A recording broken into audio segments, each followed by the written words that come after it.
Hey everyone, welcome back to Hazardous Opinions. Today, Ashlee and I will be diving deep into VHS 2012 to continue our spooky season. Before we get to that, a few programming reminders. This episode will be the 4th out of 5 episodes for the month of October we have for you guys. Next up will be a Sell Me mini episode. A big way you guys can help us is by following us and giving us 5 stars wherever you get your podcasts. Also, reach out to us with anything movies at hazardousopinionspod@gmail.com or on socials like Instagram at hazardousopinionspod and Discord. We really appreciate all of you and your support. Now, on to VHS. VHS was released in 2012. Directed by multiple directors are involved with this since there's multiple different segments for the VHS tapes. So as we go through each tape, we will touch on the directors further. The plot of VHS 2012 is 4 thugs who make money putting their violent antics online are hired to steal a VHS tape from a spooky old house. However, things take a turn for the worse when they find a dead pensioner and dozens more tapes. The letterbox rating of VHS 2012 is an average of 2.8 out of 5 stars. My personal rating, I'll start with, is 3 out of 5 stars in letterbox terms. Ashlee, what's yours? On Letterboxd, mine's also a 3. Okay. And on IMDb, my rating is a 6.2. 6.2? Yeah. Okay. All right. That translates pretty well. Okay. That's higher than the actual IMDb rating score. At least you enjoyed it more than the collective of IMDb did. It might change more when we talk about it. We'll see. Okay. Yeah. Maybe get into a couple hazardous opinions. Definitely. Yeah. So after stating our personal ratings, I think with this movie, since it's so different, having segments throughout, it's probably better to really say how we feel each segment, right? Instead of before the whole movie. That would make the most sense. That's what I'd like to hear. Yeah, and kind of just break it down by segment. Yeah, have a collective thought about it, like at the very end, kind of like as a movie, as a whole movie. So we'll start with our main segment that features these sorry excuses for men that keeps our structure for the movie. And it is called Tape 56. It was directed by Adam Wingard. Adam Wingard also directs Godzilla vs. Kong, Blair Witch 2016, like Ashlee appreciates. I think that one is terrifying, and I love that one so much. It's weird it came from the same guy. But what else did he do? I know. Yeah. Good point. Okay. Quit smiling. You think Blair Witch 2016 is better than the original, right? I do. Okay. Just wanted to get that. Okay. All right. Because I've had a couple hazardous opinions, and I don't want everybody just after me. That'll definitely do it. But what else did he do? He also does The Guest, which I love. You know this one. Micah Monroe and our boy, Dan Stevens. I didn't watch that one. Oh, no. You're joking me. It's one of the best thrillers I've seen. Oh, wait. Actually, I think I did years ago, but I only watched it the once. And at the time, I didn't realize who I was watching. Oh, so sure. it didn't stick with me. So now if I rewatch it, I'll be like, I will love it. But I just didn't get around to rewatching because I forgot that they were in there. Oh, yeah. You gotta. It's like one of my favorite thrillers with like an 80s tinge to it without like really veering into 80s. Oh, you know, that sounds like my if favorite. that kind of makes sense. Yeah, that's why I'm trying to sell it to you right now. He also did You're Next, one of our favorite slashers, right? I won't say it's a perfect slasher. Like I don't absolutely love all of it. Like kind of if you take it as a collective, it's kind of the tone and your feelings are kind of, it's dampened. It's kind of just gray, like bland. Did all of the people that worked on VHS have a part in your next, or just the guy from Tape 56? Adam Wingard, the director, did. Joe Swanberg, he directs one of the segments, and that's the sick thing that happened when Emily was younger. Mm-hmm. So he directs that one, and he helps write it. And also Joe Swanberg he played one of the brothers in Your Next. Yeah, Joe Swanberg plays the brother that has the woman with the short black hair, and she's kind of like distant towards him a bit. You remember him? No. No? Well, it's been a while since I watched. He's kind of a dickhead too. Like, he's the dickhead brother. Okay, then yes. Yeah. Okay. Yeah. Everyone just gets taken out in that one, so. I mean, pretty much. Yeah. And he also did Death Note 2017, which I know is not very popular with the fans of the anime Death Note, but at least it was interesting to me. I don't know. This is also written by Wingard and his frequent collaborator, Simon Barrett. And Simon Barrett will also come up again during the segments we talk about. So basically, this segment is what sets us up for these hooligans finding the VHS tapes that we as an audience also watch along with them. These 4 guys are hired from an outside source to steal a special VHS tape for a large amount of money. While trying to find the certain tape, they play through 4, let's say, strange, fucked up, all the above tapes. Before proceeding to play these, there is a whole ass dead man sitting in a chair in front of many TV screens, playing static and white noise. Strange choice, right? But the criminals ignore that and watch the tapes anyways. Just sitting in front of him in the chair in his recliner, sitting in front of his body. Oh, just sitting exactly. Sitting cross-legged on the floor in front of him. I don't know. Like, what do you think of tape 56? When it first started, the characters are obviously insufferable, and it starts out with a tape of them. Literally opens up with them recording a woman unknowingly trying to sleep with her, like, and she finds the camera, and then it cuts to them doing their other shenanigans. Yeah, this is that's the tape they're going over. Yeah, and if seeing that opening, if I went into it not knowing it was an anthology already, I would have shut it off because they were so insufferable, the characters that you're introduced to. But knowing that it was an anthology going into it, I knew they were not going to be the focal point of the not movie. Constantly seeing them on the screen like, fuck these guys, right? Yeah. Yep. So immediately I didn't care for them or what happens to them. Yeah. No. So me either. Yeah. And after each tape, the criminals begin disappearing one by one. This is one of the weaker segments of the movie for me. It's really unfortunate because it holds this movie together and it gives it a little bit of a main plot. Nothing pulls me in besides the dead man sitting in the chair and how disturbing that is, seeing him right behind the viewers, like you said, as they're watching each tape. And like he just disappears randomly after some of the tapes. Yeah. And, like that's why the guys are just dropping dead one by one. But well, good. They deserve it. I mean, pretty much. For me, I just want to get to the tapes and love the anthology world in this movie. Nothing feels flashy, different, or compelling to me here at all. This segment ends before we cut to our last VHS tape. The old man is basically a zombie and has been picking these guys off. Karma, I guess. Yeah. Probably messed with the wrong person because they had a video of them literally assaulting a woman in like a parking garage. I honestly thought you were going to mention that before the almost sex tape. Like lifting up her shirt, which is a common theme in most of these segments. And yes. Very true. Yeah. Yeah, I didn't pick this one because of that. Come on. Yeah. Sure, yeah. Sure. Yeah.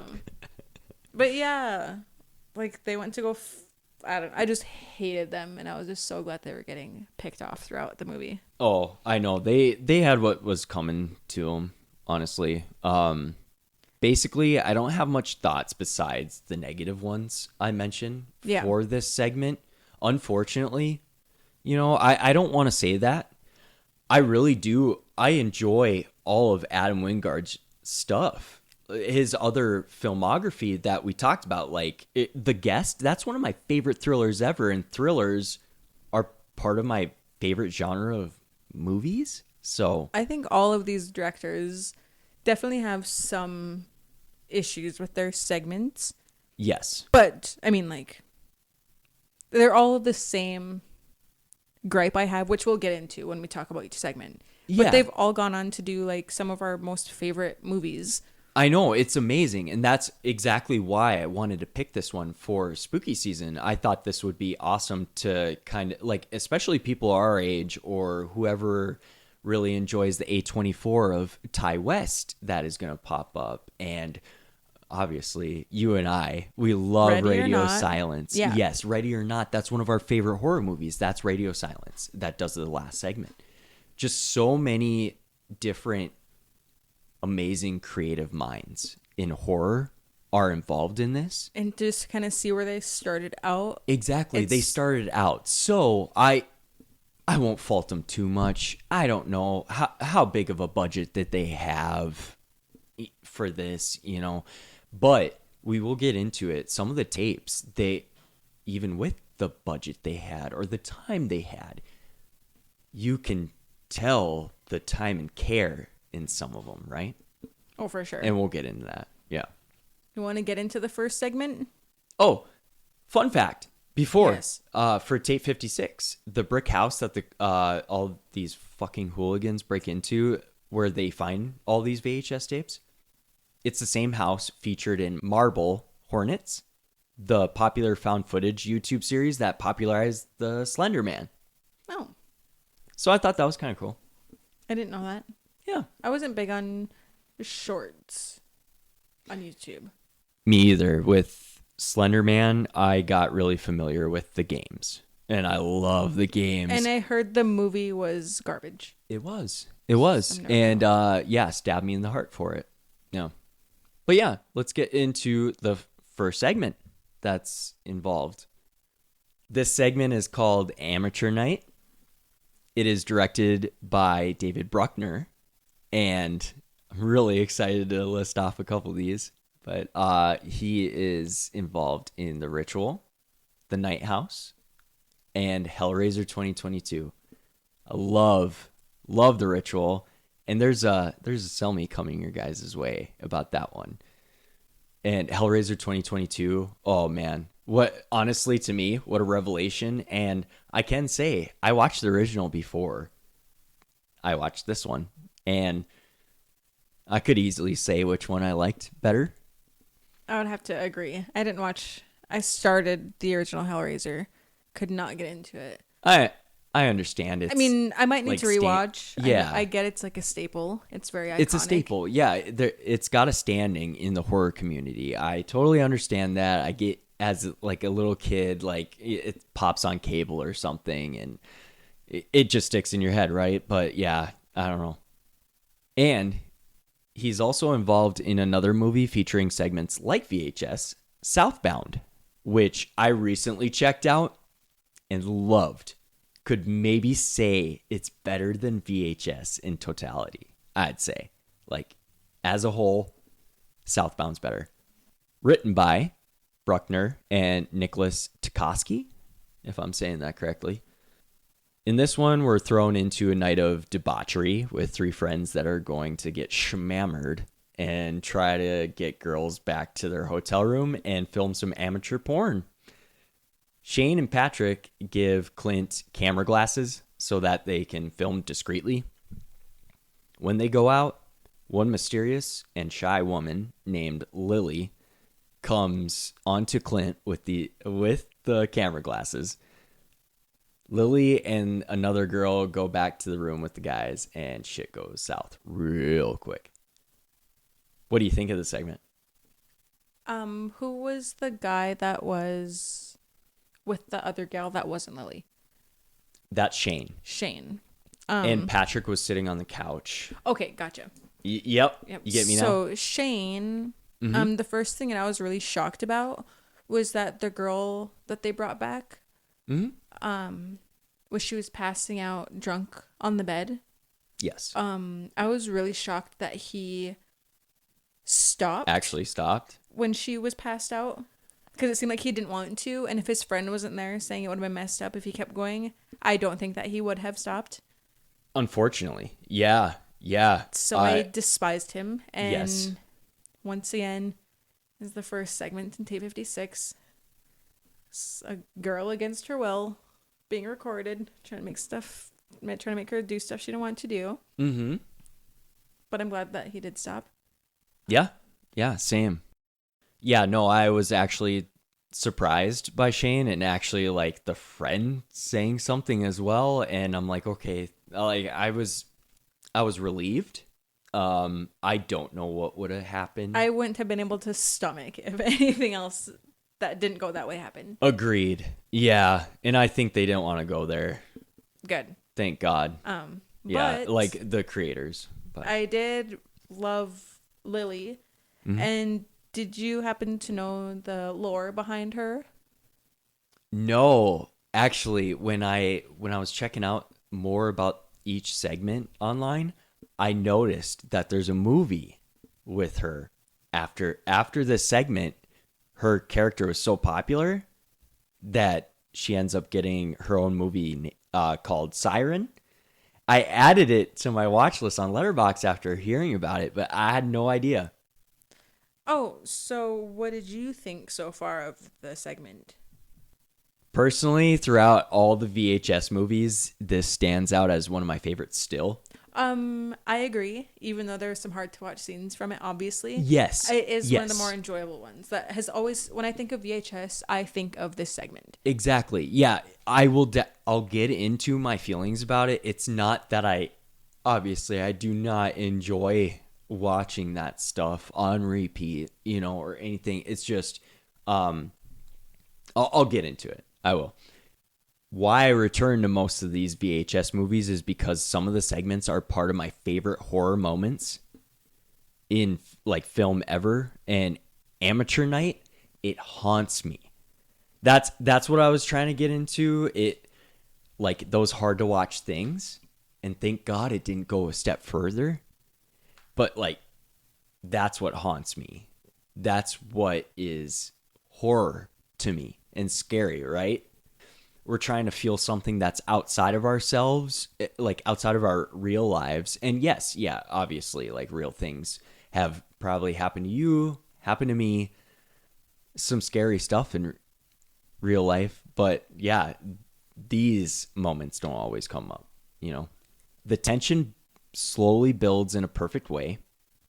It starts out as a night out, like plenty I've been on, but absolutely not with the intention of these guys. It gets hazy and chaotic, then ends in a horrific way. Rewatching, you do notice Lily coming down the stairs in the bar where Clint meets her for the first time. It's for a brief second. But I love how there's a slight glitch when it pans up to her, like real quick, like up the stairs. It's like, oh boy, we're in for a night. I like that too, because you don't know if she's with the group that she's standing by or if she's by herself. Because I've been in situations where there's someone, like you're with a group of friends and you're just like, wait, who are you? Like, you don't know, like they just want to feel... Really? Yeah. Like sometimes you're like hanging out with your friends and there's like someone that's just like acting like they're part of your group and you don't realize them right away. And 1000%. And I've also had friends be like, what happened to you? Like, oh, we're all out. Like, where'd you go? Oh, I was just hanging out with this group I never met. And we're up till like fucking came back the next morning. Like, that's a thing. So, no like, you way. don't know if she's just there trying to blend in. Yeah. Or, like, you just don't know. That's interesting that you bring that up because I haven't really had that happen. I've always had my kind of tight knit and like we just know right away basically. But yeah, I mean obviously we've like met a couple people like just randomly like, hey, want to come over for our after party, you know, shit like that. But yeah, no, that's interesting. I like that. Okay. But What the hell? yeah, no. It's a thing. I guess it's a thing. So, you ever come here before? To Lily, basically, he could have, like, Clint could have asked, so come here often? Or some stupid shit like that. But one of the lamest ways to start flirting, you immediately realize, even before this, that Clint is also guilty of being a bad guy and so impressionable by douchebags. Honestly. The genius of this is that Lily is acting so bizarre and strange that no one even notices because they're drunk and having fun. The quiet speaking, what she chooses to say, and the body language were like, come on, it's like right there, right? It's very obvious, and they're so desperate on their mission that they dismiss it. She speaks so soft. Very neurodivergently. Yeah. Let's be honest here. Yeah, pretty much. Speaks so softly and directly. My God, I like you. Like, fuck. She lingers in the background, and she has a peculiar indent in her forehead. Giving Dren from Splice vibes. No shit. Oh my God, thank you. Actually, that's lived rent free in my head for sure. Shane tries to have sex with Lisa, the other girl they bring back to the hotel room, and he's disappointed when Lisa ends up passing out, like you mentioned. Shane then comes on to Lisa. He has sex with her. I was surprised that she did with Shane, but I'm assuming that was part of luring Clint even more with the threesome. I think she was kind of targeting Clint a bit. Shit gets weird. Can't believe Shane doesn't notice those gross ass feet with those scales. Clip those freaking nails. Sorry, I hate feet. Patrick tries to join. What the hell? Clint gets overwhelmed and hides in the bathroom. Where are you at in your thoughts here? I would definitely probably hide too. I'd probably honestly just go out the front door and leave. Yeah. Not going to the bathroom. I know. Yeah, still trapped in the fucking room, right? Yeah. I would just like leave if that was me. But then Patrick burst through the door. Yes. Saying Lily bit his hand and he has a blatant bite mark and he's completely naked. It already looks fucking infected, right? Yeah. Yeah. Yeah. Oh my God. Yeah, the guys pop back out into the room to see this crazy sex dying stuff with jumping off the bed. And like, I'm kind of paraphrasing here, but like they pop out a couple different times. But one of the times when Lisa fucking jumps with him off the bed with Shane. Lily. Oh, sorry. Yeah, Lily. Thank you. Sorry, they both start with L. I got confused. Yeah, and Lisa's still passed out through this whole fucking thing. Speaking of Lisa. Luckily. She's sleeping through the entirety. And Clint actually tries to wake her up. Like, so, like, I could give him, like, a little pat on the back for that. But other than that, he's impressionable. Like, he's guilty. When they both come out of... When Clint and Patrick come out of the bathroom to try to get out the front door... And Lily is standing there with her arms behind her head. Holy shit. It's such an ugly, eerie scene. Yes. Yeah. When all the lights are off, it's just the TV glow. And it's kind of like a goddess stance, honestly. Like an old ancient, like, it was kind of like, what the? Yeah. No, I get you. Yeah. And Patrick has a shower rod as a weapon. And, I kind of said that goddess-like stance is straight out of like Dracula or something like that. I don't know, you know. Patrick sucks ass and gets eaten too. along with Shane. We didn't mention that when Lily hops off the bed with Shane in that hovering move, she makes a meal out of the guy. Like, actually, before they even hop off the bed, she's like digging in his chest. Yes, yeah. I forgot about then that. they hop off. Yeah. There we go. Yeah, I was really paraphrasing there, but oh man, that sticks in my head. Lily flings Patrick's dick and balls towards Clint, hiding behind the bed. Did you remember that? Just like, I had a question about that. yeah. So she did it in like one like swift movement. Could you rip dick and balls off and they would stay together like that, like she did, or would they separate? Oh, you're asking like a very intellectual medical question right now? Yeah, like would they stay together like that, or would they separate? 'Cause Or was it like a just pull like- and was are it like you- a pull and twist motion? Like she just did it so quick. Are you asking me as a man right now? Because like this hurts my very soul. Or in general. Like, thinking about this. Okay. Maybe you definitely know more than I do. Okay. You know, I honestly don't think so. Like it would separate, right? They would separate. Well, Unless she it was pulled off probably at just the dick. The base. I think Unless it she was- pulls off the skin completely. Yeah. Yeah, I like, okay. Yeah, you're getting into the specifics. All right. Yeah. I would just love to stop thinking about it because it's giving me a stomach ache right now. But good for her, nonetheless. I mean, good for her. Honestly, Shane and Patrick deserve it. Yeah. Oh man, and then Clint makes his getaway. He's trying to knock on all these rooms, trying to get like anybody's help at all.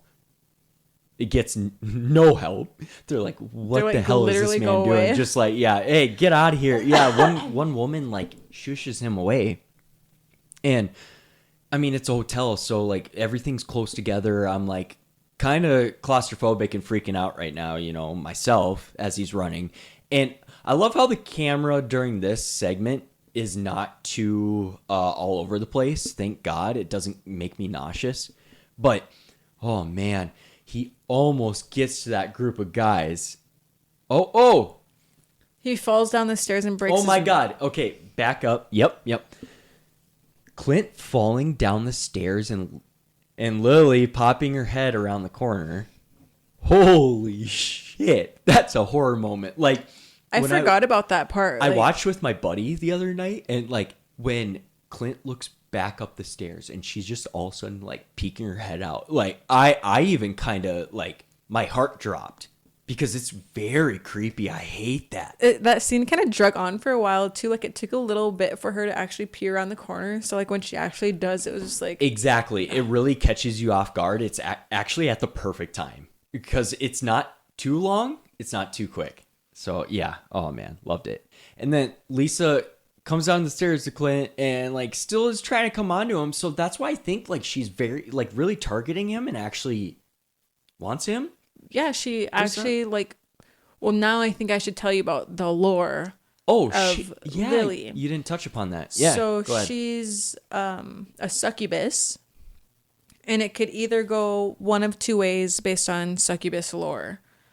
She could either be trying to find a lifelong mate in a guy, or because a succubus is a female demon. Okay. She could be out on a mission trying to get the semen of a dead guy to take back to have other female like demons, like succubuses, impregnated to make them Populating. more. Yes. Okay. So it could either go into it. She could have been on a hunt for semen, or she could have been looking for a lifelong mate in Clint.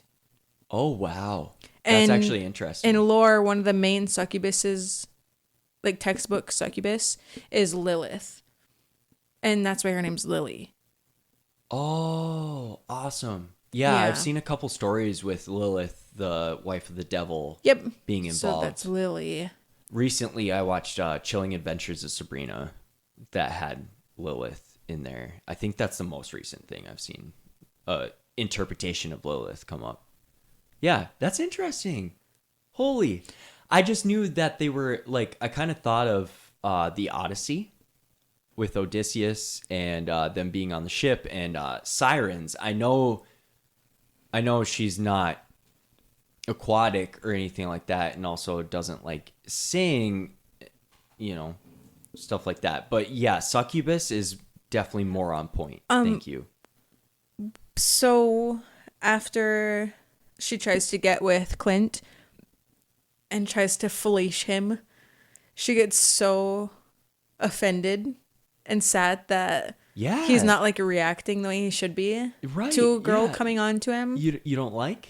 Yeah. I think she says. So she's like genuinely hurt. She is, yeah. She starts crying, and then like I'm kind of wondering. So yeah, Clint makes his escape out of there again, and and he also broke his freaking wrist. That's why he couldn't get up. Steps. Yeah. So like I totally understand that, and I like that. I like that part, and it was a really cringy getaway because of that. Like he couldn't get up fully, and then he almost reaches that group of guys.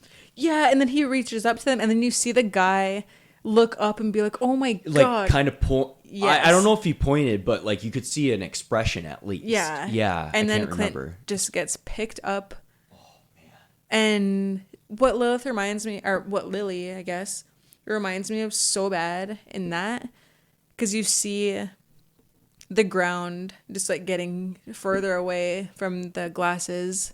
So he's getting picked up and flying. Yep. And he looks up and sees her like wings flapping, and she's so reminiscent of that Van Helsing. Van Helsing. Van Helsing vampires. Yes. I think. Looked exactly the like wives. That.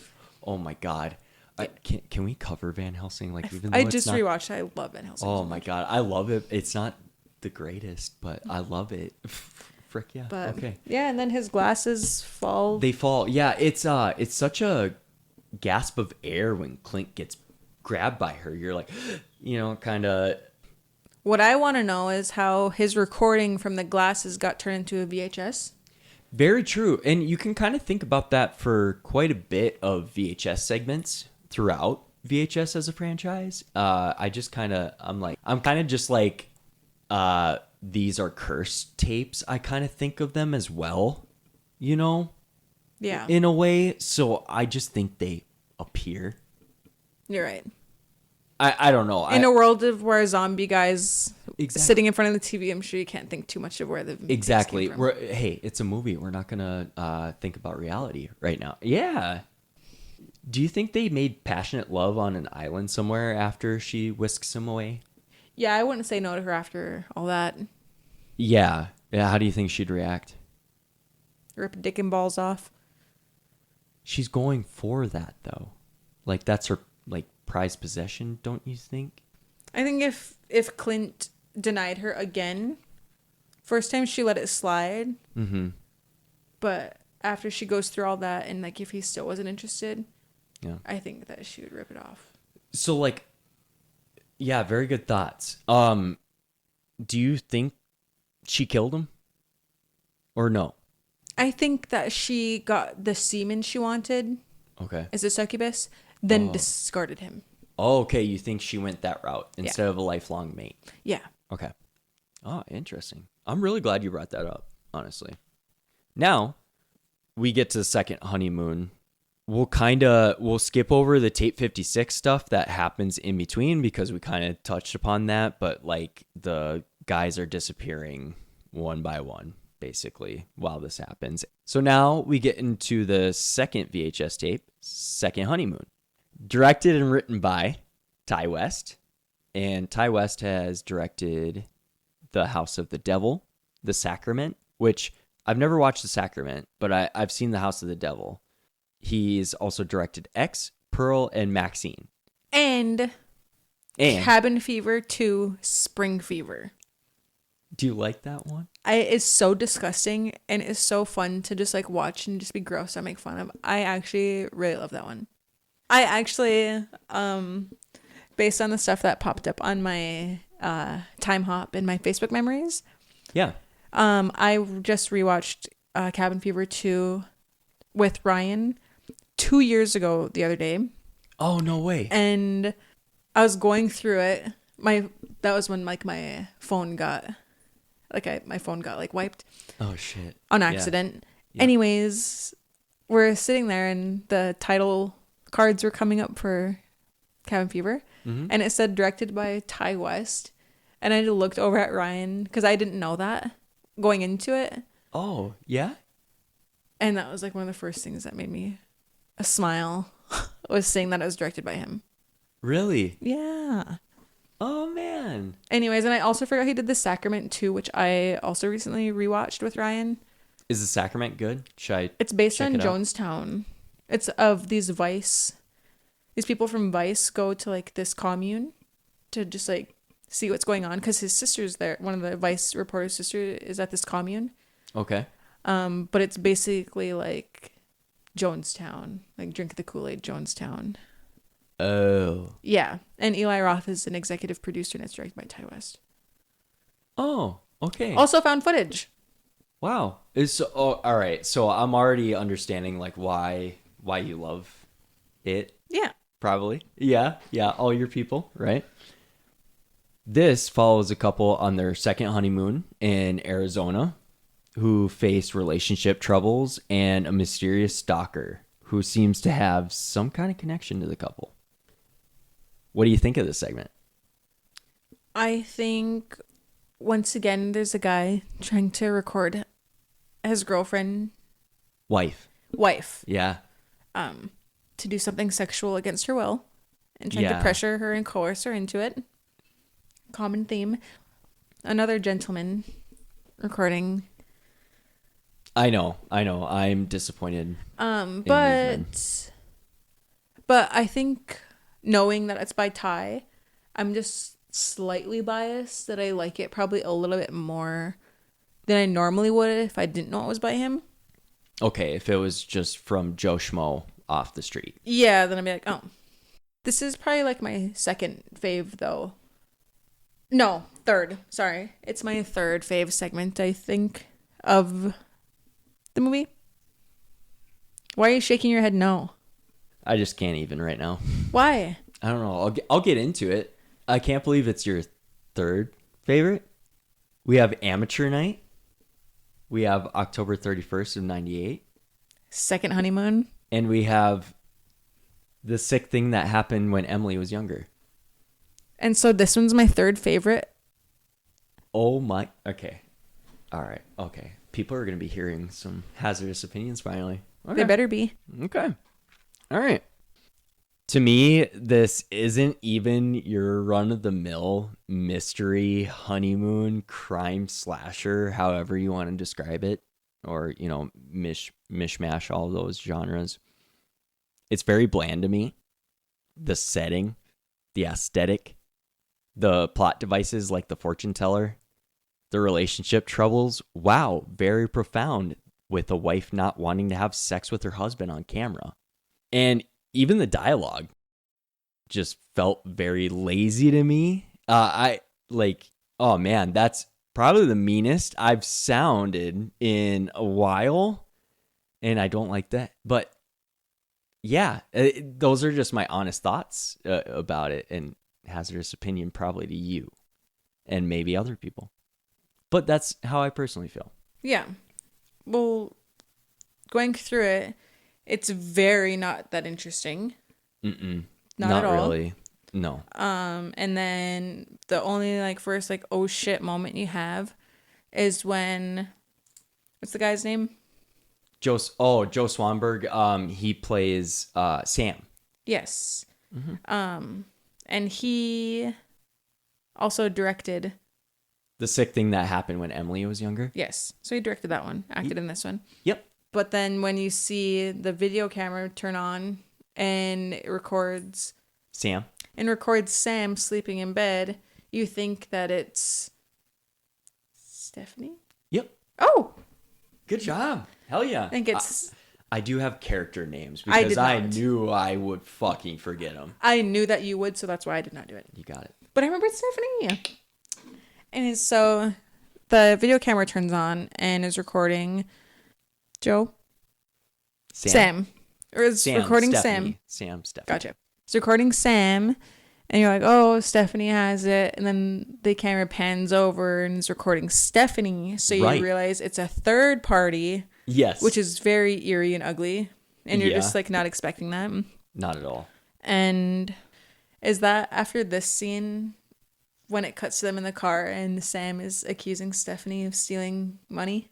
Oh, yeah. So I think the first night that the stalker was going around the room, I think she took that $100 out of his billfold and I think dipped his toothbrush in the toilet, or that was the Yes. second time. Can't That was remember. the first time. Okay. So those two things happened the first night. Yes. Which is, you think if someone's sneaking in and recording you in your sleep, they'd be more menacing, but like they're being menacing in like a petty way, like almost like a funny way of dipping his toothbrush in the toilet and stuff. See, yeah, like stealing the money, I get. Yeah, yeah. Like that's a crime, right? Stealing. But like, yeah, dipping the toothbrush in, you're like, okay, what's going on here, right? Why would a random stranger do that? Yeah. Yeah. Yeah, they have a little qualm about where the money went. Mhm. And I can't believe he actually accuses his wife of stealing the money, Yeah. though. Like, kind of a dick move. I'm kind of just really curious about what got them to this point in their relationship, you know? well, he obviously seems like he's a piece of shit. But remember, he was like, well, it wouldn't be the first time you treated yourself. So that gives like a little bit of backstory of like what happened before. But obviously, being a short, you don't get all that back character development. Yeah, backstory. no. So it was like a hint at something in the past. Yes. But like, With all these segments, you have to dive in to the world. Yeah. Like where everything's at right now, right? I forgot to mention the gal who plays Stephanie. Yeah. Went on to direct the 2019 remake of Black Christmas, which I 1000% will never watch or recommend because it's up there with The Craft of Legacy. Just garbage. Haven't seen The Craft Legacy. Me I neither. watched The Craft because of you. Did you love it? So thank you. Decent. No, you loved it. So anyways. Okay, yeah. I loved it. Yeah. But I agree with you. Black Christmas was so bad. I didn't watch it. I have heard enough. I'm not going to go on. Yep. You covered it. But I mean, there's not really much to say about this episode. The second time, the camera comes up, she's also the girl that we don't know, the third party. Mm-hmm. The stalker. That we're assuming. Oh, no, we do know she's a girl because she visited them at their hotel their first night and asked them for a ride the next morning. Yeah, you could obviously probably make that We forgot connection to that the mention that. stalker is that woman that comes up to the Yes. room, knocks, and Joe Swanberg's character Sam goes out to talk to her, and she Yeah. wants a ride. We forgot the to next mention that day. earlier. No, yeah. But I was really repulsed and disgusted because the first time they show her messing with him, she's pretty tamed. And so when she does it again, you're not expecting her to just stab Sam in the throat. So that's why I think like probably in like longer movies, they could probably get messed with a third time.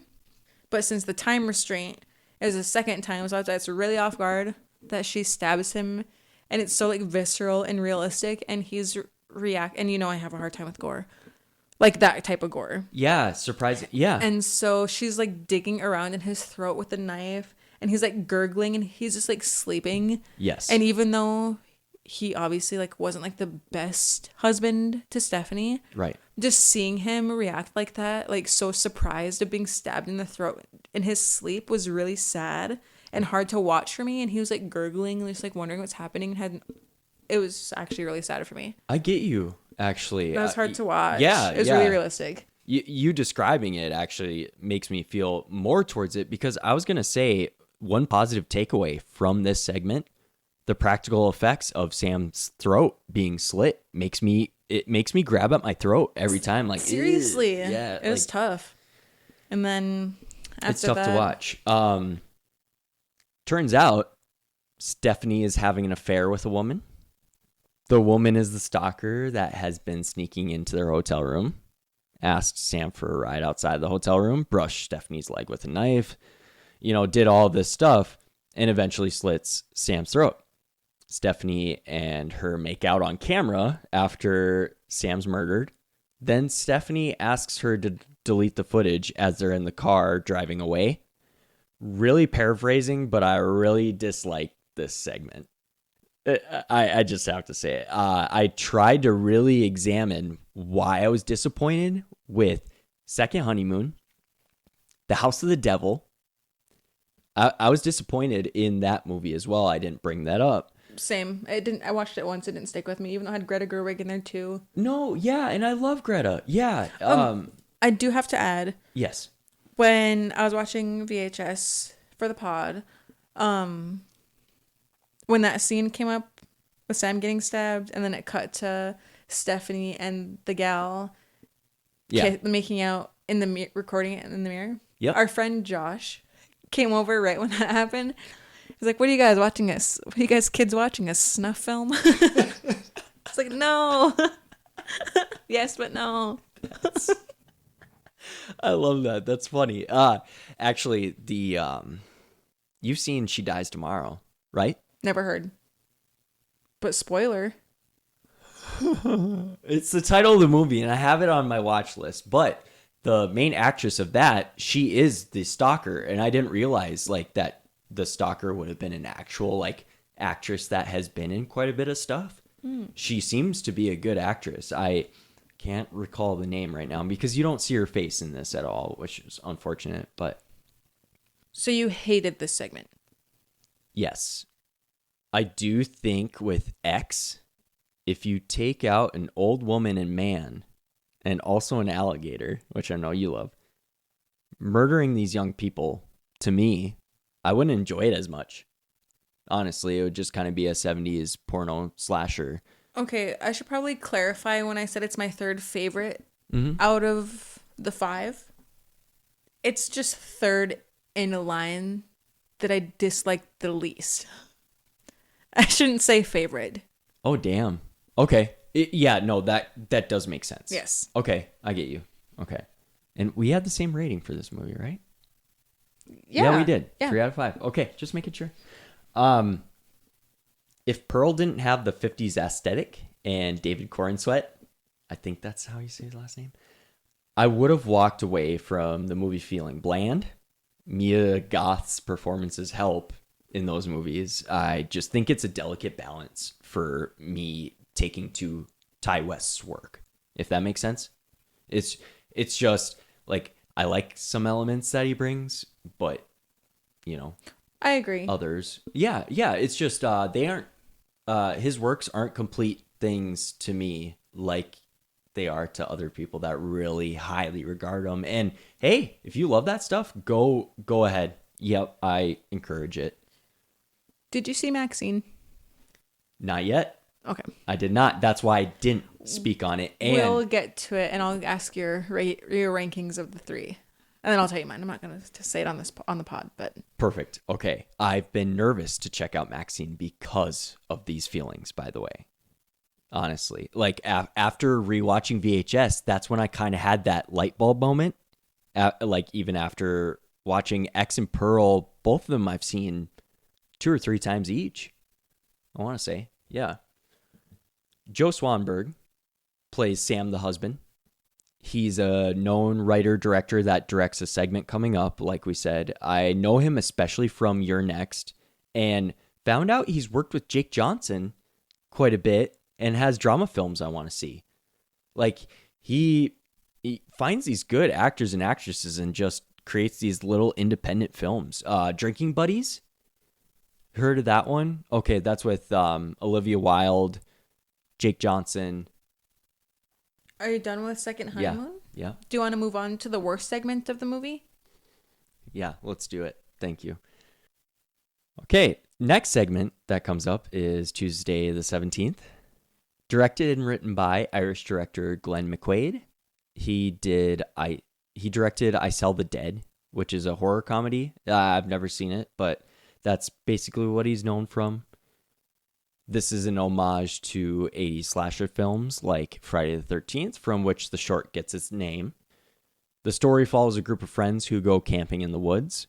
However, one member of the group knows more than she lets on, and they begin being stalked and hunted by an invisible killer that glitches in and out of view. To me, this killer just has bad internet connection like we do around here. What do you think of this segment? Do you want to know can you guess my biggest gripe? CGI blood. You nailed it. Yep. Hey. That's on the camera lens for the majority of the segment. Hell yeah. Yeah. But I'm your co-host. Look at that. But is definitely, to me, the worst segment of the movie. I thought the acting was terrible. Yep. I didn't quite get the story. I mean, I got the story to an extent. I did too. But yep. Yeah, I don't know. I had a big question. Yeah. So the cringy main character of this one, when she was like, "Why can't I film you?" Later on in the segment. Oh, yeah, that's Wendy. Wendy is her name. Yes. So, can we get into the killer? Oh yeah. Yeah, so anything's up for this. So can she see the killer in real life and it looks staticky like that? Or can you only see it when it's only being filmed? So she was saying that while looking at him through the camera. Yes. Okay. Yep. Gotcha. Yeah, because that's the whole reason for the VHS camera, honestly. Gotcha. I would say. Okay. Yeah. And once again, following just a group of douchebag characters that you do not care what happens to them. And I didn't like how they were roasting Wendy when she said that she liked to come out to the lake every year. Yep. And they were just like roasting her and be like, recreational camping at a lake? Embarrassing. Like, I didn't see what the big deal was about. Not really. No. That's actually a big activity for people. That was a little uncalled for. So, even though she deserved to be roasted for so. Okay, very true. Yeah, and I'll get into it too. But like, yeah, it starts out like every other road trip slasher, basically. Now, I've seen too many to where, unfortunately, this opening exhausts me when all the characters are in a car talking shit to each other, like you said. Not sure if it's the performance or not, but Wendy doesn't keep me in suspense at all. You're all gonna fucking die out here. Oh man, sorry. That's due to writing, and then her friends just didn't, and directing. I'd say take another take, dude. That was bad. It was like the most. I like checked out after that. Yep. And her friend, why did you say we're all gonna die out here? I know. That was it. Yep. I honestly don't have much to say about this one. Okay, yeah, I'll kind of, I'll carry it, yeah. The killer being barely formed and glitchy whenever we see him it's nauseating. Is honestly. It one killer? It's one killer. Yep, guy with a red head. I can't even make out what he is. There was one scene from this segment that I liked. Which one? It was where I don't remember exactly what is happening, but you can see way in the background, barely can see the killer forming, but it's so glitchy. He's barely there, and you can barely see him making his way closer to the screen. That was before he kills. That was before the horrific CGI blood splatter on the camera? Yes. Yep. So right before that happened. Before, dang, I didn't write down I didn't write down his character name. Don't you want to? God, I hate when she comes up to him, but I'm just replaying. I hate every time she's on. Oh my God, it's so cringy. Don't you want to fuck? Oh yeah, no. Oh my God, absolutely not. What was his name? Anyway, before that very douchebaggy friend gets his throat slit. Yep, as the killer's coming up behind him. I agree with you there. It was so kind subtle, cool. Like you couldn't even really tell that it was. And the point that he starts to come, because rewatching this, obviously you kind of want to see it, and I was like watching, and it comes very like subtly, very well. Actually, that is the only good positive shot I could probably take from this. Yeah. unfortunately. And I hate being like this, but like, yeah, it just it kind of made me a little irritated, honestly. Please give me at least a little more form instead of a non-frightening blob for the killer. Honestly, you just can't really make out a form at all. And Samantha randomly showing Spider a cheer routine right before getting killed. This actually makes me a little irritated with the writing. Absolutely doesn't make sense. And it's all for setup with getting stabbed through the eye. I think that showing a cheer routine before getting killed only works in Thanksgiving. Very true. Oh, one of the best scenes in Thanksgiving. Yeah, you can't touch that. Again, it feels lazy to me. Also, with this group that I feel would not be a friend group either. Coming to these woods and the setup, I'm really curious how Wendy convinced them to come with her.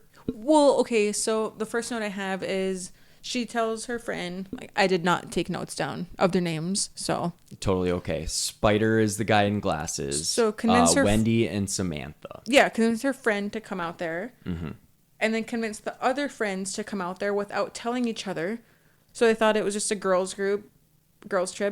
Oh, I get you. And then friends. And then when they got there, like, what? I don't know any of these were coming. And found out she lied, but then just did not question it further as to why she lied to everybody about why they're there. Yeah. Just didn't care anymore after that. What were you going to say? No, go. Honestly, I don't believe it's because I watched this a couple times, but the hints at something dangerous going on with dead bodies appearing on the camera, like the killer, real quick, then disappearing, is really where I think the execution is lacking. Use sound to your advantage or something. It just doesn't feel like jump scare worthy at all when they pop up, and glitch out. It seemed this very sci-fi B movie. It does. It's like, oh, okay, yeah, I get it.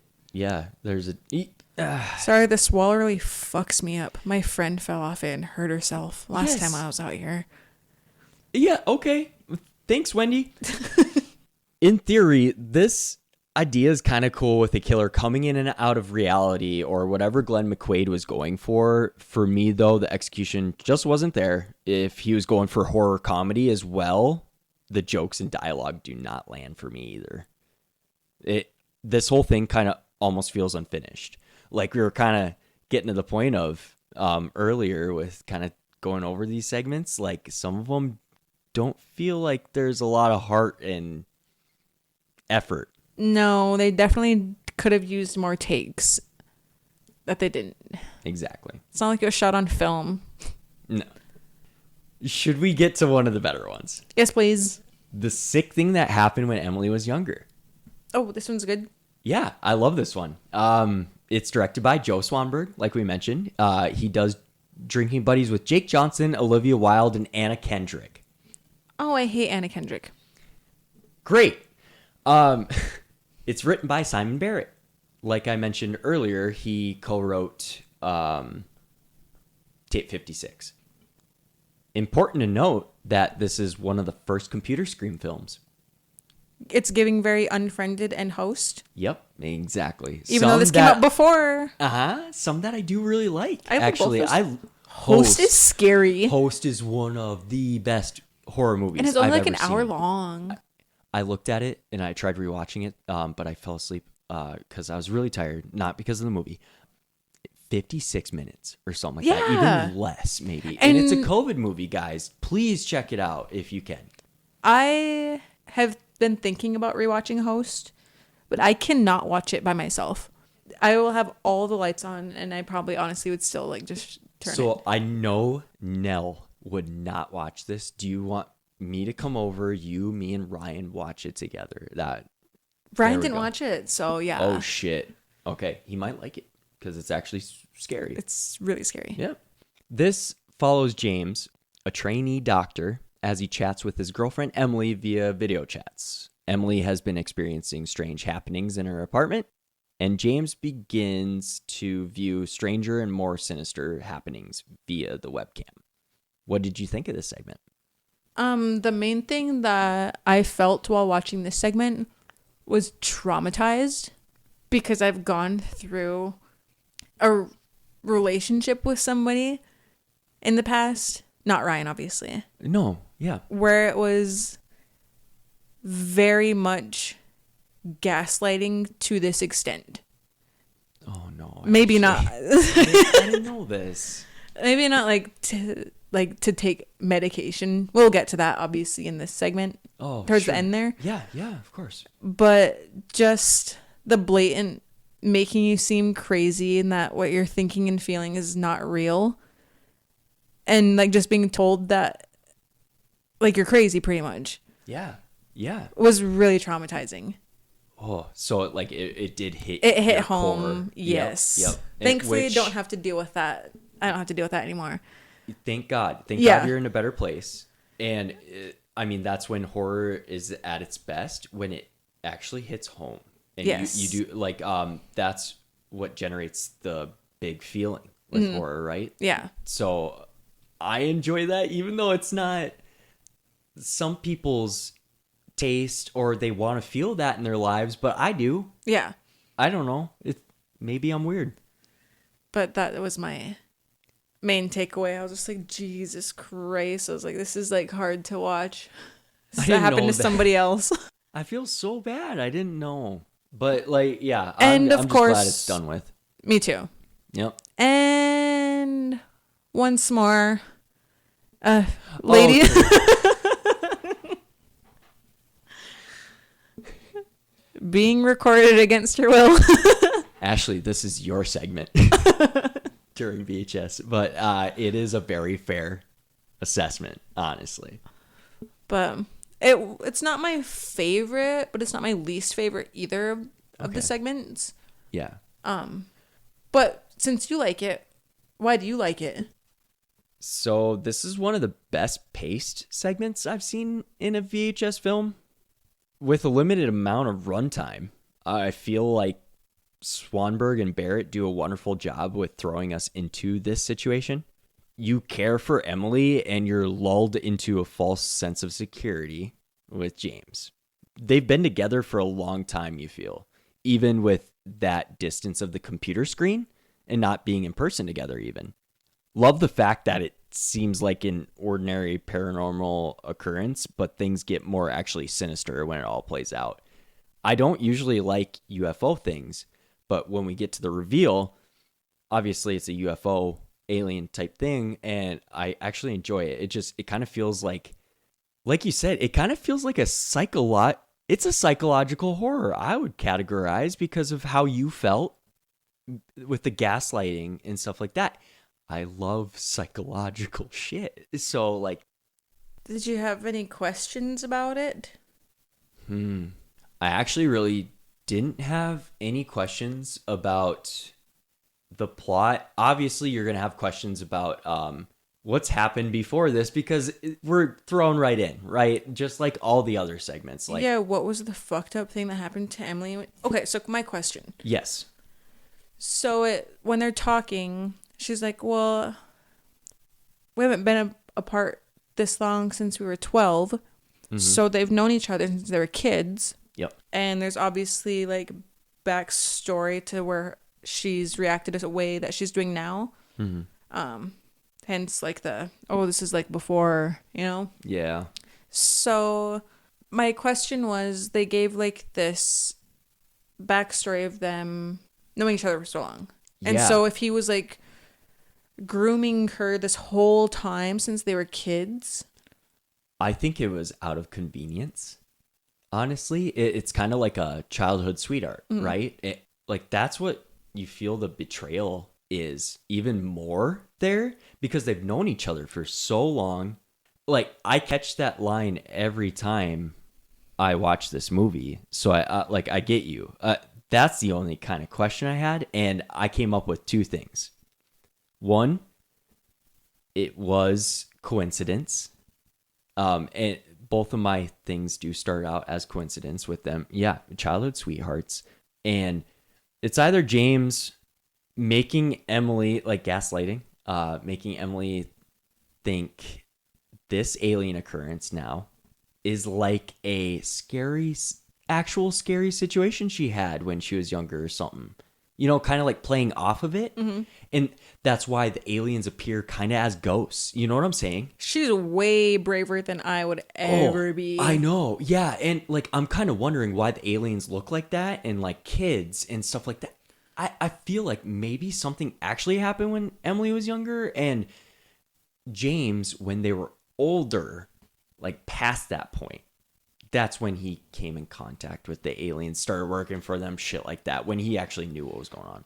The other option too that I came up with, is that like when she was old enough to have an alien in her arm or something, James did it. Like, I don't know why he was so young and came in contact with aliens. Yeah. Yeah. But after, we find out James is just next door to Emily after she cuts into her arm and takes the fetus out of her, the alien fetus. Yes. And then he starts talking shit to the alien kids. Like, I don't know how many times we can go through this. Like kind of getting mad at them. Like, it's their fault. Yep. Back to gaslighting. Nothing's his fault. But very true. It ends with him on Skype, more boobs immediately. Yes. But he's doing it to another girl. Yep. So Emily and him know each other since they're kids, but him just coming up with some random other girl kind of just like negates all that. So is it just like, or does he have that relationship with Emily, but also he's just doing it to these new random women that he meets as well? He's got a side woman. Oh, okay. Well, that was my main. Yeah, for sure. Gotcha. Yeah. So it's not negated. It just... That's my main takeaway. Like, started with Emily, the aliens required more or something like that. Gotcha. And James, like, him being away from Emily allows him to do that. Unfortunately, I feel. Well. It's very all traumatizing. It is. But one thing that was sorry, I didn't mean to. No, you're good. Yeah. One of the ugliest things that happened in there was Emily saying, like, after she's like, well, they diagnosed me with schizo something and like bipolar and whatever it was. Schizoaffective disorder. Yes, that's what it was. Something, yeah. And she was like, oh, thank you for being here with me for all of this. And he was like the reason that it was so ugly. Yep. No, I know that it really punches you in the gut. Once the occurrences come to a head on the last night and Emily passes out, gets knocked out after seeing the aliens we thought were child ghosts, the truth is revealed, and it leaves an itching memory with me. It's so sinister, and it's the ultimate betrayal that not only has James been using Emily, his longtime girlfriend, as a host for an alien offspring, but also he uses other women for the same thing. And also he was recording everything. Yes. When he told Emily he wasn't. Very true. And she's like, did you record this? Oh, no, sorry, I didn't. But he obviously was because we were watching it. Yeah. How'd you forget that many times when like something kind of traumatizing has happened to your girlfriend? Awful boyfriend.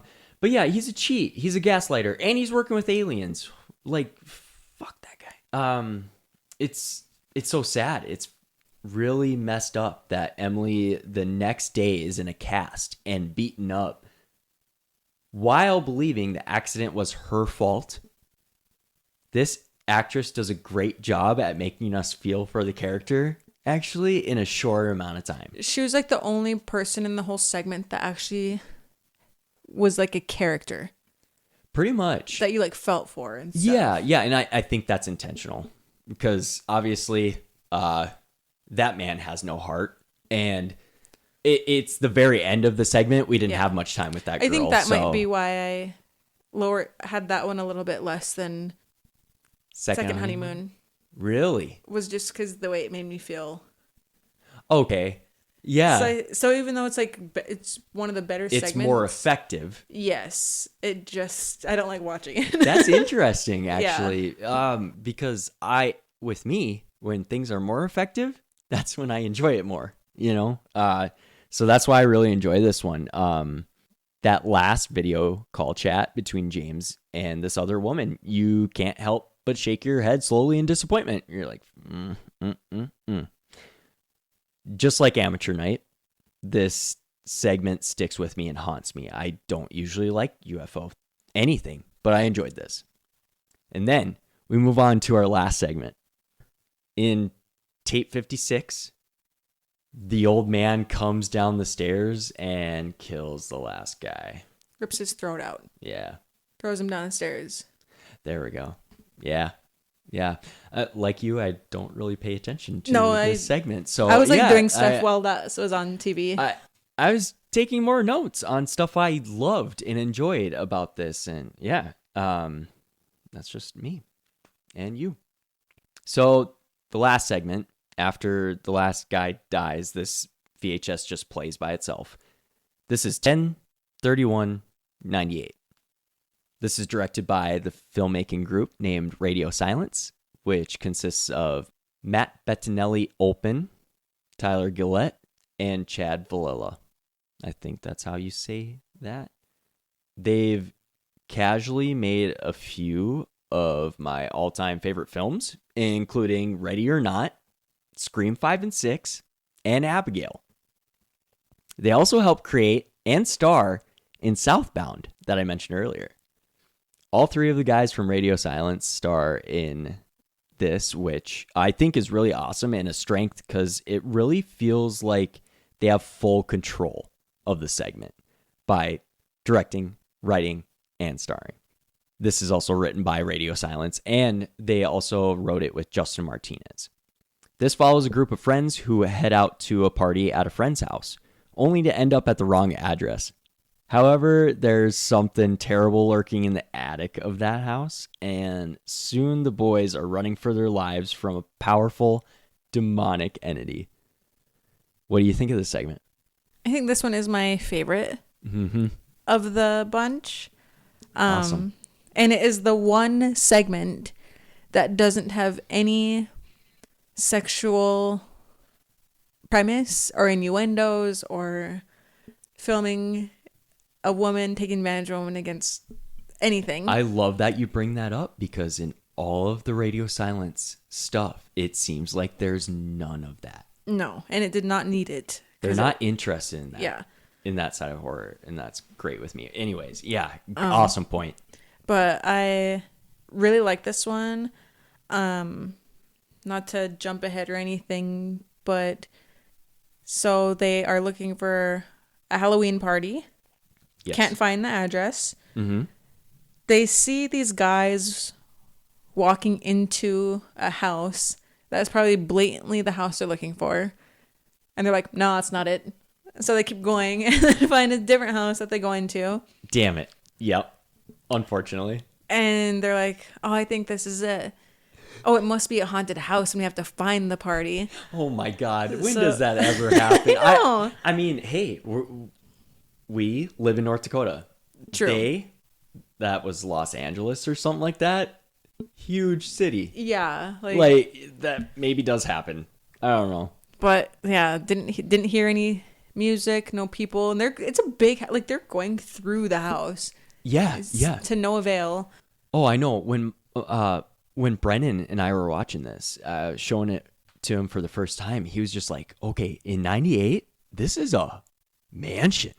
Oh, I forgot. Yeah, 98. Yeah. So like it goes all the way to 1998 and you're kind of thinking like, ooh, like all the hallways and the doors. It's really cool because you kind of think of the houses in Scream.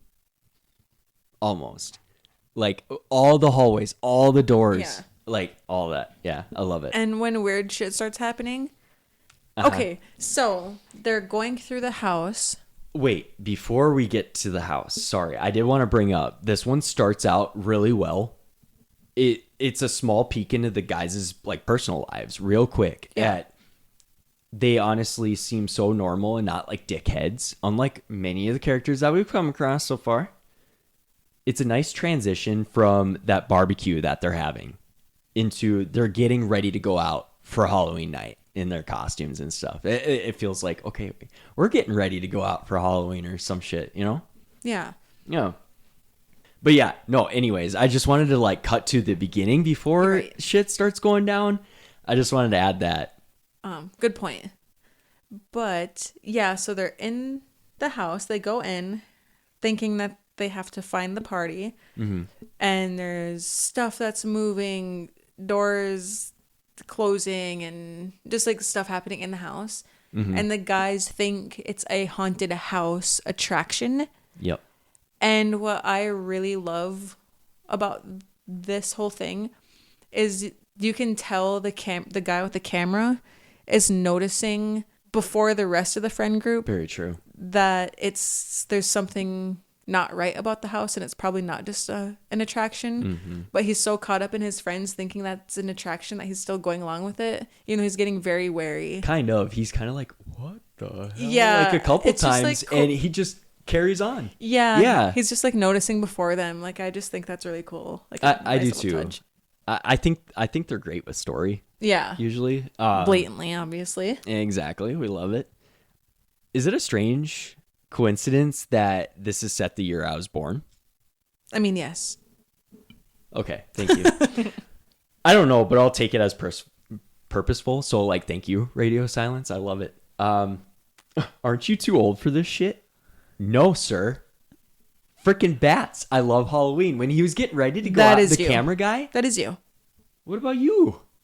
No, you love bats. They're all over in your living room and kitchen. Oh, but And you love you Halloween. also love Halloween too, and you go out and dress up still, right? Yeah. Yeah. Okay. So we're on the same page. But this is your birth year. I just don't want to seem like a loser. My God. Okay. Unlike other horror stories that I've seen play out over Halloween night, this one feels like it actually happened by chance. And it's such a random, terrible thing that happens to our characters. They just wanted to celebrate Halloween and get crunk, but they happen upon the wrong address. It freaking happens, you know. I just I wanted to say it just happened upon them, and it's so unfortunate. Yeah, that's just what I wanted to touch on. I really love the setting of the huge house. Like I was saying, it would actually be really nice in 98. It's completely empty of people, like you said. They think it's they have to find the party. These guys keep having fun and messing around the house, exploring. Then there turns out to be a cult upstairs in the attic. Really flips the segment on its head by just entering the upper level of the home. Literally and metaphorically, I guess. Upper level. Cast him down. God. I had to. Hopefully that didn't get too loud. No, they're just watching this sacrifice. I think it's a sacrifice. You know, it seems like the demon is inside this girl, and all these older men are sacrificing her and trying to kill the demon along with her or something. Textbook exorcism. Yeah, they keep saying stuff about the demon, like cast him down. And I love that the guys start joining in, and that's how they get noticed, you know? Like, that's just a funny, like, God, shut the fuck up. You could have made it out. But, like, I love how the bodies start levitating and getting thrown around all of a sudden. Like, when the whole cult starts noticing the guys, and then, like, something starts going wrong. And the arms and the hands popping out of the walls, the birds, the handprints, the window closing. That was practical. Really? The window closing. No way. Yeah. I guess they spent like a long time working on that. Holy shit. I mean, like, it looked pretty cool. It could have looked really, really I looked cheesy. it up. I wanted to see if it was CGI or if it was practical. And yeah, they built that. Wow. Holy crap. Like, of course, most of these aren't great effects if you were to, like, focus on them. But thankfully, like, that window is practical, so that probably helped. But it's good to show all these things sparingly, right? They're shown really quick, and they get cut from. If you kind of focused on them for a while, I'm sure the CGI would kind of pop out at you a little bit. All of this also adds to the comedy of it. Like, when the guys are going through, they're like, oh my God, what the fuck? You know, kind of just the reactions. It's not so dour, thankfully. And the more we're talking about it, Radio Silence as a collective, like the stuff that they make, takes place in big houses. You're right. Like, I wonder if that's like their fave setting. You're right. What the hell? Besides Scream 6. That was hey, it ends in a theater. Yeah. All right. But I mean, I guess I was just mostly talking about Abigail and Ready or Not, but still mentions like big houses. Yeah. And Stu Macher's house at the end of Scream. That's kind of what I 5. was thinking. I would say that's a pretty big Yeah. house. Yeah. Yeah. Love it. God, one of my Is that on Radio favorite Silence? settings. Still? Yes, ma'am. They did 5 and 6? Yeah. Okay. I did know that. I was just like making sure. Oh, no, you're good. Okay. Okay. Because I was going to mention Stu's house, but I didn't just because I'll cut this out just to save face for you. Yeah. Yeah. But I thought so. I was just making sure. No, you're good. Yeah. But yeah, they go back and save the gal.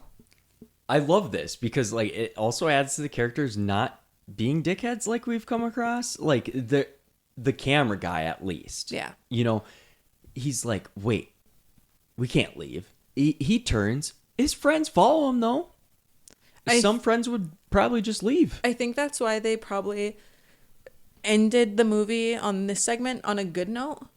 True. After all the trash characters we just had to deal with. Very true. Yeah. Had to do Good a little placement. Yeah. Save the best for last, right? Honestly though. Well, I do love Amateur Night.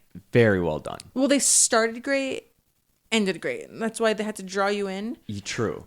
Do and we had one good one in the middle. Yeah. And then had to end on a good note too. Yeah. They got to keep you invested somehow. Yep. So. No, very true. Yeah. Yeah. Good pacing of this. Okay. As a whole. Unfortunately for these friends that are good guys just trying to help, they accidentally save a demon from being banished, executed. They think they successfully completed the mission, then end up being killed for being good humans just trying to save a woman. Like, damn. Did her friend group get killed in the past? And that's why she killed them? Whose? The girl? Oh, the girl with the demon inside? Yeah. I don't know. I feel like I remember reading that a while or hearing that like a while ago. I didn't look it up this time watching. Okay. You don't really get much backstory with the girl, Yeah, so no. like that's unfortunate. Like it's unfortunate for I don't know, I guess you could say the demon turned on them when they were trying to rescue the girl. Yeah. Well, You know, bring her out of a bad situation. They're driving in the car, it all of a sudden shuts okay. down. I might be making that up No, you're good. or thinking of something else. But I was thinking after the movie was over, Yeah. how shitty all the guys were. So like the first one, Amateur Night. Yes. All those guys. Yeah. Trying Yeah. to take advantage of multiple girls. Bad. Second one, he was being horrible to Stephanie. Yes. Third one, Stephanie was also horrible. she was. Yeah. But third one, the girl brought all of them out there, all her friends out to the woods to get killed. Mm-hmm. Bait. Yes. Yes. And then with Emily, she was just gaslit the shit out of. And then this one, they tried to save this girl who just ends up getting them all killed. So all the women are just kind of depicted shittily in this one. In the whole movie. And I was wondering. To be fair, it wasn't just a regular girl. There was a whole ass evil demon inside of her. And like, so still. they think they're saving a regular woman. Yeah. That's the thing. Then it turns. Yeah. But I was wondering if, because I don't think all of these directors, I think that they didn't collab and say what they were doing. I think they're keeping it a secret, right? I actually don't know. I think that they were. I want to look that up, though. I think they all saw it at the premiere. Oh. All their videos together. That's interesting. And concerning that all of them have segments of very similar themes of misogyny. And I'm not the type of person that gets mad about that kind of stuff. But it was just very obvious in this movie, in each segment. Okay, sure. No, That that's they a fair... all had a big part in each segment. So I don't know if that was like a theme given to them, like, hey, or were they all just like, yep, this is what I want to show in my segment. Honestly, I think it was also maybe the time. And well, yeah, in 2012, yeah, like all these people, that's probably what people acted like. yeah, You know, unfortunately, yeah. but Like I can still think of guys that act like I know people that act like this. It's also in Tape 56. It's horrendous. What are these guys in their early 30s? Very true. Yeah, like I almost wonder, like, obviously we were younger in 2012. All we were worried about was the world ending. I don't know if all this stuff was happening or something. Like people trying to get viral and stuff like that with these, what would you call them? Something tapes. Not snuff film. What were they getting? Like what, 50? Were they getting paid for their videos that they were doing? In Tape 56? Yes. Yep. They were paid to find the VHS tape in the house originally too. That's why. Yep. And were they trying to make money by putting their crimes online for people to watch? Yep. Okay. Like I said, I didn't pay too much close attention to that one. No, you're good. I realized that on like my 4-3 okay or something like that. So like yeah. But yeah, they're like what, early 30s. Think it's so fun to be breaking into a house. Maybe if you were a teenager.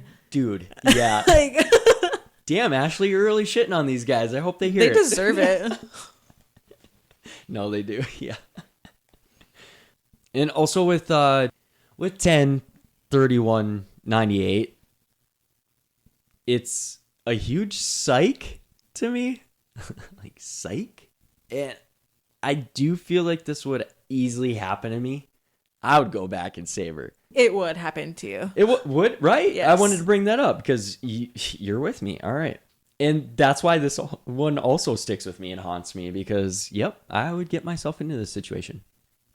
And they all get stuck in a car on the train tracks. Yes. Forgot to mention, yeah. So, like, the car stalls on train tracks and it's horrid. It's just, yeah, it's like, oh no, I know what's happening now, basically. It's sad. It reminds me of Lemony Snicket. Oh, kind of. Yeah, I need to rewatch that. Ah, so good. One big point that I want to say about three of these segments and VHS as a franchise. I know not every creator wants to go with having depth at all with these segments. Totally fine. You interpret horror how you want to, hand it to us as an audience. The sick thing that happened when Emily was younger, Amateur Night, they do have depth in craft, and 10/31/98 does exude heart for me. I'll say I understand why these guys have continued on to have great careers and success, honestly. Especially Radio Silence, our favorites. Now on to Reminds Me Of. In honor of all the other VHS films, Shudder, and my people, Kate Siegel, and Mike Flanagan, I'll bring up VHS Beyond. That is now available to stream on Shudder and AMC Plus, and available to rent on Amazon Prime Video, Apple TV, etc. I want to shout this out because I was really excited for Kate Siegel's directed segment, and especially since her and her husband, horror legend already, Mike Flanagan. I don't usually take to alien or UFO horror, but most of the segments of this one I really enjoyed, honestly. And like I'd recommend it to anyone that loves sci-fi, UFO, found footage, anything. I watched VHS Beyond last night. Yeah, what did you think? I got to Kate's segment. Yep. Stowaway? Fell asleep. But, well, no. I meant to watch it today after work, but I was working on other stuff after I got home. But I got the Justin Long one, and it definitely was a nod to Tusk. For sure. You're 1000%. welcome. Oh, yeah. It had to have been, right? It's so obvious. Yeah. But I'm really excited for Kate's because I saw it while it was on TV. Oh, okay. But then something came up. I know someone came over, but I was like, I'm pausing this right now because I can't pay attention to it, and I want to pay attention to it. Sure. So I'll probably do that tomorrow, honestly. But I really loved, not to go on a tangent real fast, but the first segment, Stork of VHS Beyond, really is different than anything I've ever seen, and really draws you into the movie. Yes. Like it just like sucks you in. Like it is so, and it's scary. The scenery and imagery is like, It really is. It's like it seems like POV from like a video game, but like a Yes. really horror, scary video game or something. Yeah, agreed. It might not be complete and full or anything. I don't know. I didn't really examine the writing, but like you said, the feeling of it and the looks of it, it kind of reminds me of Outlast, the horror video game, and Resident Evil 7, also a horror Dead game. Space? Dead Space a bit. Yeah. I didn't play video games, Hey, I was just no, guessing. Hey, good job. Yeah. I didn't really play Dead Space, but Andy and Eric, they would know. Yeah, if you watch this segment, like it's just, oh man, It was good. it is. It's interesting, even if not everything's perfect. That's Really kinda- launches you. Wait, what else did it remind you of though? Stuff at the end. No, you're good. Also, honestly, any horror anthology, especially one of the best, Southbound. Trick or Treat. Well, that too, but Southbound is like it more encapsulates like what VHS is. What I meant. Yeah, I Yeah. need to keep. I remember we talked about this. I started it a while ago, just never finished it. Like sat down to watch the rest, but I'm going to. You have to. I will. Yeah, I feel like as a whole, it's better than any VHS. Why do you think there's no anthology movies in the theater? They're always just straight to streaming or physical media or. Very good question. I wonder. I bet if Trick or Treat 2 becomes a thing, will be in theaters, but That one, yes. I think found footage is a little on and off now because of the paranormal activity of it all. Yeah, you're right. Of like the movie community, it kind of has died down. Yeah. I would say. so for me, Maya reminds me of. I didn't think of this before the pod because I couldn't think of much else outside of other VHS movies. But one that pops into my head of finding movies somewhere, Okay. Sinister 2. Oh, When he finds the film reels in the attic. one of my most disappointing horror movies ever. It's been a long time since I watched it. But I thought that was the best part of the movie. That's the only part that I remember is Very fair. Yeah. is the stuff that was recorded. Outside of that, I don't really remember. Yeah, I just think the first one is so good and so complete. That's kind of the underrated, acting- honestly. It is. Yes, we should We should dive deep. Anyways, we should touch on it. Yeah, we will. Us horror fans over here. The acting really disappointed me in it, honestly, and the story. So like I gotta revisit it because it has been a while. But who's the dad in that? It's not Ethan Hawke, right? nope.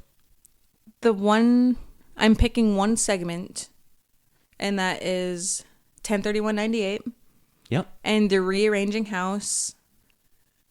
I know what you're gonna say. This reminds me of Grave Encounters. Yes. Yep. Love it. Yeah. Yep. Yeah. Also found footage. And especially with the subtle CGI. And Yes. it's not going to be amazing CGI, but at least it's just shown for Exactly. a little bit. Yep. Yeah. Yep. But- the right amount. Other than that, I can't think of anything off the top of my head that this reminds me of. That's not another VHS. Yeah, I can't really either. No.